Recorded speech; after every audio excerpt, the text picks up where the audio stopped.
Welcome back. Real estate, chapter 17, real estate investments and business opportunity.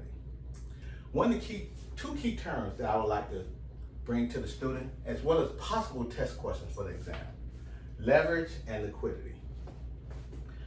Definition of leverage is the use of borrowed funds to finance the purchase of an asset. Particularly with real estate, because the acquisition costs are so high, most people finance or borrow money when they're trying to acquire a given asset. Positive leverage occurs when the benefits exceeds the cost of borrowing. For instance, you want to buy a $1 million property, you have a given choice. Either you can pay $1 million cash, or you can put 10% down, or $100K, and finance $900,000. Now, the benefit of leverage is if that property goes up a year later and it's worth $2 million, let's say 2 years later, or whatever, at a given point later, the individual who spent $1 million cash, he has a rate of return.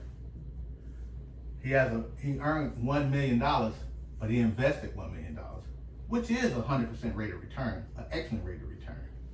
However, the individual who acquired that same property using someone else's money, he invested $100,000, but 1 year later, with the sale of that property for $2 million, he has earned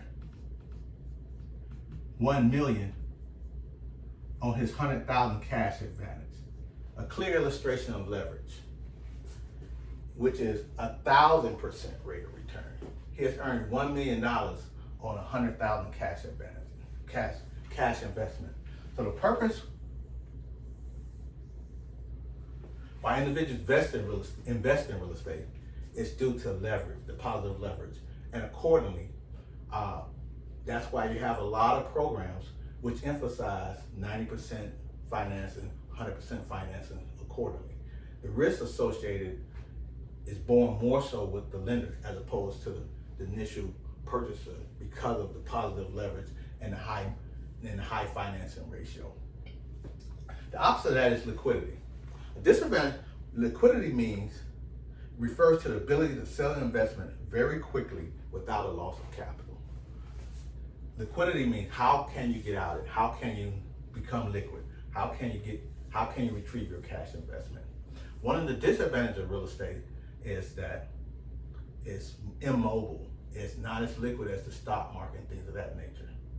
So again, combining leverage, minimizing your cash investment relative to the mortgage lenders, and having liquidity, acquiring an asset that may go up in time over value, but it's not as liquid as financial instruments. Those are the key things that go through an investment thought process as they consider potential real estate investments. Again, I'll come back with the final phase of business opportunity terms. My name is Vincent Burnett, and we'll continue with part 3 of real estate investment and business opportunity.